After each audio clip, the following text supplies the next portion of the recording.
So welcome to the Ukrainian Museum of Canada. My name is Jen Budney and I'm the executive director here. I have only been on the job for 9 weeks, and all of our staff here are new as well. We are in the process of reinventing the museum. This museum was established in the 1930s by the Ukrainian Women's Association of Canada, and it's had a couple of different locations. The women built this building here on Spadina Crescent in 1980, and it's a purpose-built museum architecture shaped like a traditional Ukrainian house.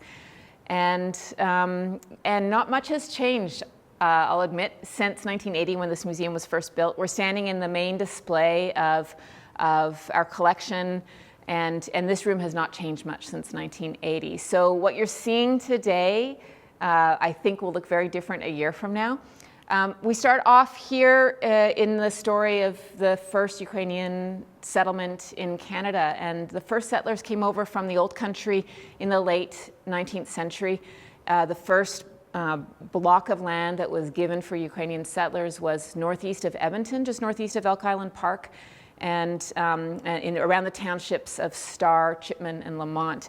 And that happens to be where my family comes from. I was touring my father, who just turned 80 a couple of weeks ago, through the museum. He was visiting from British Columbia, and he saw a photo that's nearby me here of the first settler, Ukrainian settler to Canada, Vasa Oleniak, and he said, "Oh, I knew the Oleniaks."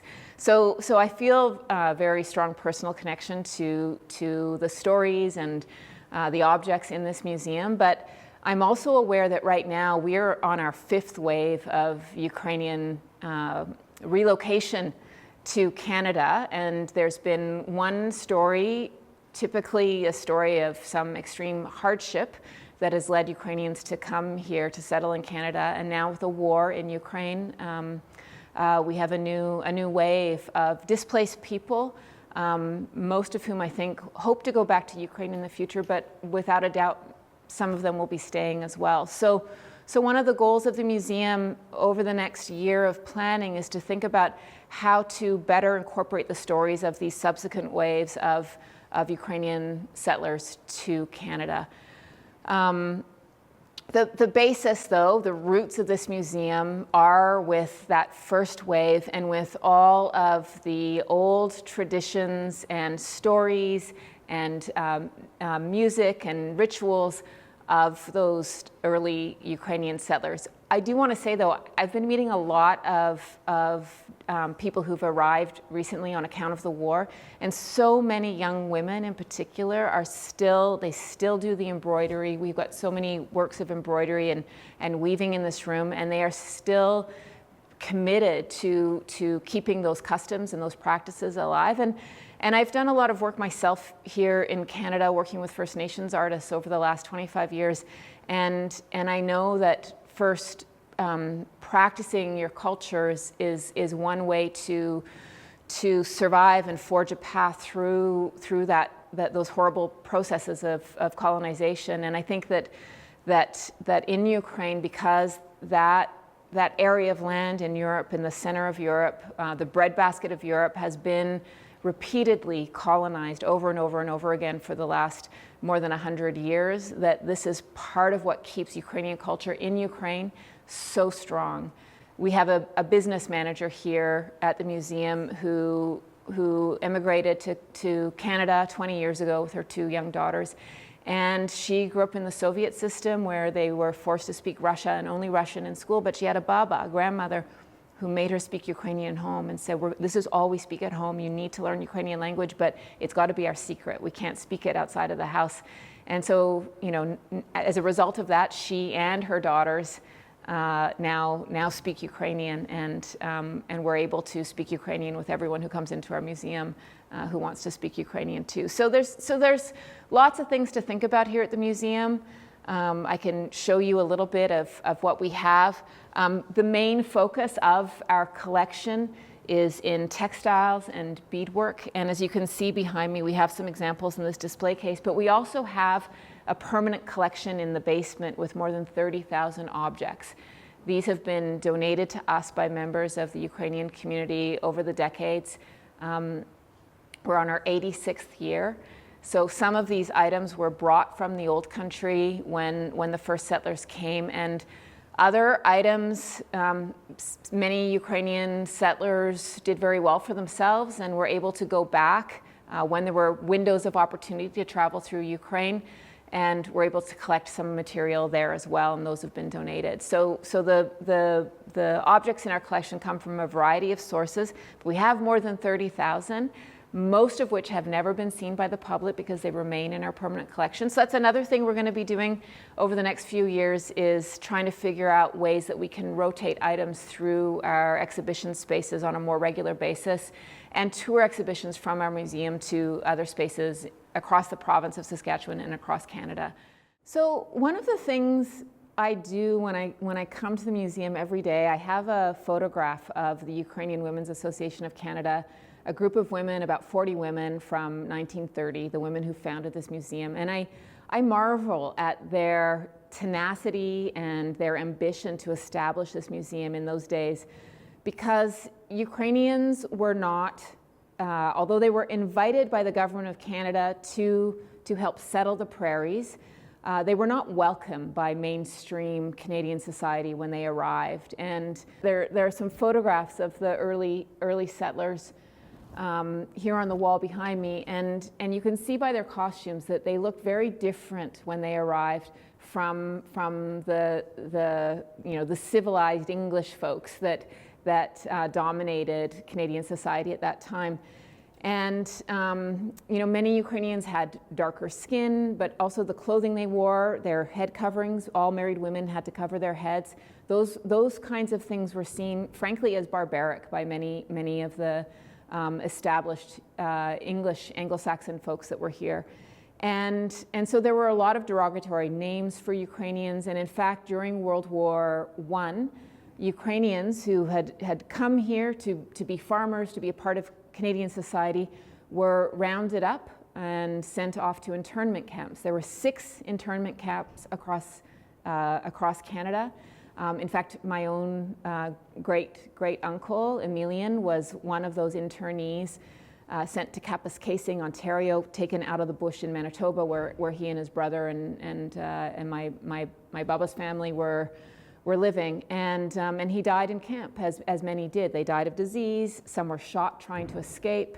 And there was a deep trauma after this internment process, because those families whose fathers, for the most part, or husbands were interned, felt a deep sense of shame. They didn't know why it had happened. They didn't know what they had done wrong.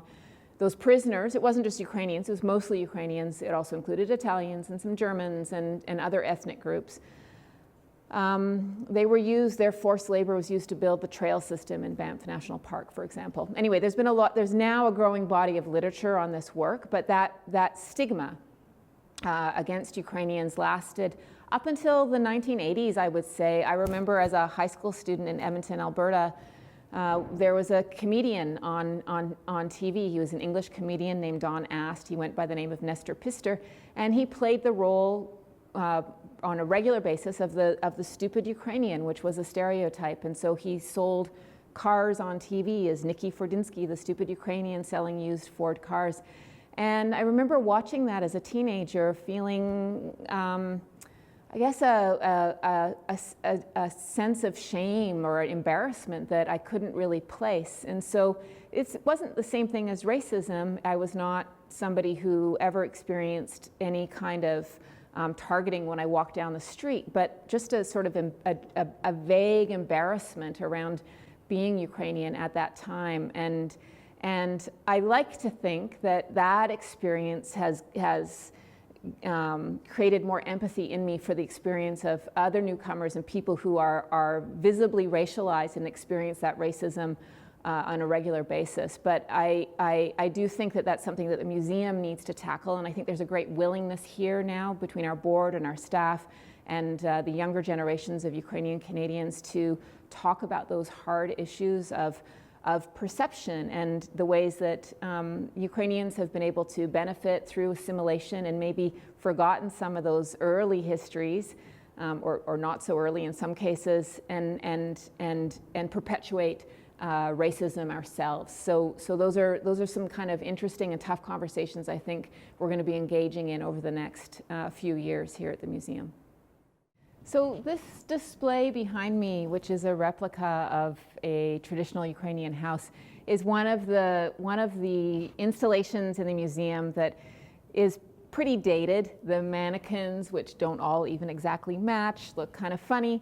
But whenever I come by here, it makes me stop to think about what it is we're looking for, trying to understand when we talk about heritage. And I think, for a long time in Canada, we had this idea of multiculturalism that, some people, I guess, dismissed it. It was just being, what's the importance of being attached to old dances or certain foods that you eat in different times of year, or certain old songs that maybe things that people who aren't part of these ethnographic community groups don't really celebrate or continue in the rest of their lives. This is a kind of show we put on, but we're not really a multicultural society because we all become very mainstream and Canadian and consumerist.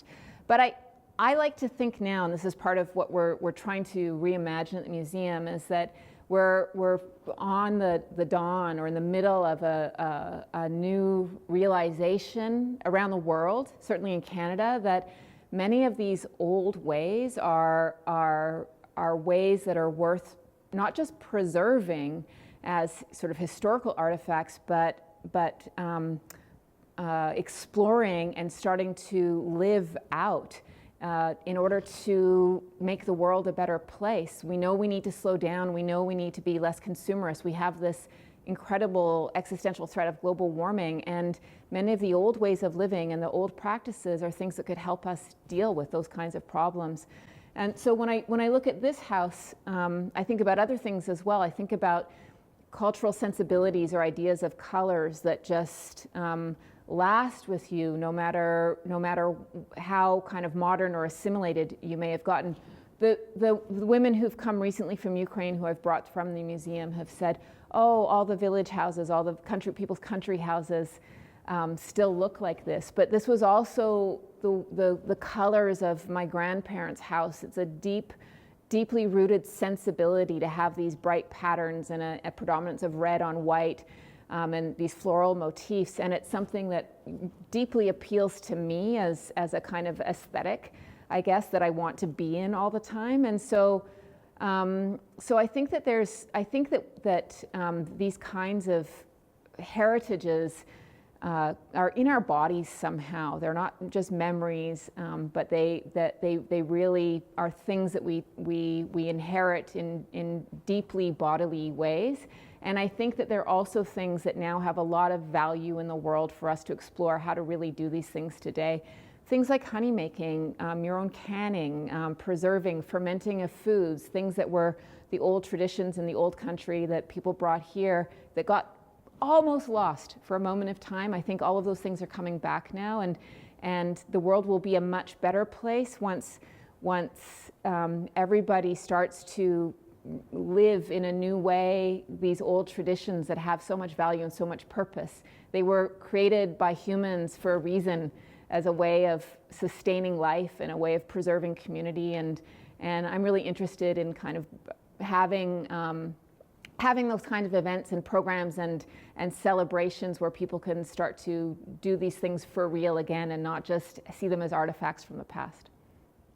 So when I started at the museum, I found this coat in our permanent collection. I actually don't see any labels on it. I'm going to have to do some research, but this is an example of a coat that would have been made by the early settlers here in Canada. It's made out of bison.